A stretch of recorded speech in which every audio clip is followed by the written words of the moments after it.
नमस्कार दोस्तों, बहुत बहुत स्वागत है आप सभी का हमारी 2 मिनट स्टोरी में। दोस्तों आज फिर एक मैं नई कहानी लेके आई हूँ आप लोगों के बीच में। आप लोग प्लीज़ पूरी कहानी सुनिएगा, बताइए कहानी कैसी लगी। आप लोग कमेंट कीजिएगा, शेयर कीजिएगा, मेरे वीडियो को लाइक कीजिएगा। आइए सुनते हैं आज की कहानी। शनिवार की रात थी, करीब 11:30 हो रहा था। मैं ऑफिस से निकला, अपनी बाइक पर सवार होकर घर जा रहा था। सर्दियों का मौसम था, सड़कें सुनसान थीं। कुछ दूर जाने पर मैंने देखा कि एक लड़की सलवार सूट पहने सड़क के किनारे खड़ी है और मदद के लिए हाथ दे रही है। मैंने तुरंत अपनी बाइक रोकी, लेकिन मेरे रुकने से एक ऑटो जो उसकी तरफ आ रहा था आगे बढ़ गया।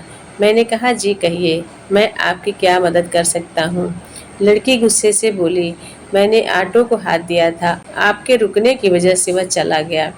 बड़ी मुश्किल से एक ऑटो वाला आया था। उसकी बात सुनकर मुझे अपनी गलती का एहसास हुआ। इतनी रात को एक अकेली लड़की को परेशानी का सामना करना पड़ रहा है। मैंने माफ़ी मांगी और पूछा कि क्या मैं उसे लिफ्ट दे सकता हूँ, लेकिन उसने साफ इनकार कर दिया।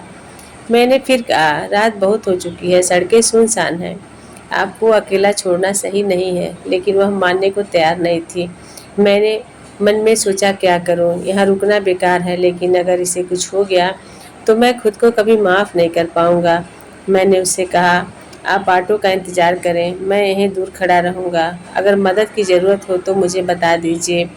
करीब आधा घंटा बीत गया, ठंड बढ़ती जा रही थी और कोई ऑटो नहीं आया। मैंने फिर से उसे लिफ्ट के लिए पूछा, लेकिन उसने फिर मना कर दिया। उसकी हिचकिचाहट देखकर मैंने सोचा कि उसे मुझ पर विश्वास नहीं हो रहा है।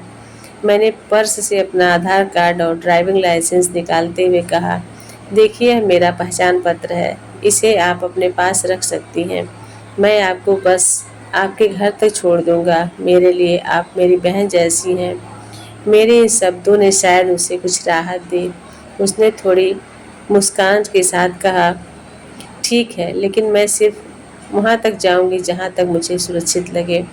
वह मेरी बाइक पर बैठ गई और हम चल पड़े। रास्ते में उसने कुछ नहीं कहा। करीब 40 किलोमीटर चलने के बाद उसने अचानक कहा, बस यहीं रोक दीजिए।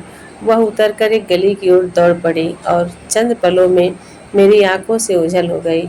मन को तसल्ली हुई कि वह सुरक्षित घर पहुंच गई है। और मैं घर पहुंचा तो रात के 3 बज चुके थे। पापा गुस्से में थे, मम्मी और बहन भी जाग रहे थे। मैंने बिना कुछ बताए अपने कमरे में जाकर सोने की कोशिश की।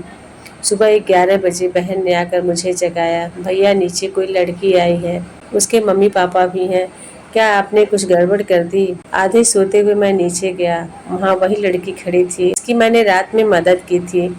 उसके साथ उसके माता पिता भी थे। लड़की मुस्कुराई और बोली, भैया, आपने मेरी इतनी मदद की, लेकिन मैं आपको धन्यवाद भी नहीं कर सकी। यह मेरा आपका यह रहा आपका आधार कार्ड और पर्स। आप जैसे लोग इस दुनिया में कम हैं। उसके माता पिता ने भी मुझे ढेरों आशीष दिए और अपने घर आने का निमंत्रण देकर चले गए। उनके जाते ही पापा ने मुझे सीने से लगा लिया और कहा, मुझे गर्व है कि तुम मेरे बेटे हो, लेकिन रात को यह बात बता दी होती तो बेवजह चिंता नहीं होती। मैंने कहा, पापा, आपकी चिंता हमेशा मेरी भलाई के लिए ही होती है। पापा, मम्मी और बहन ने मुझे फिर से गले लगा लिया। उस दिन पापा की एक बात ने मेरी सोच बदल दी। अकेली लड़की मौका नहीं, जिम्मेदारी होती है।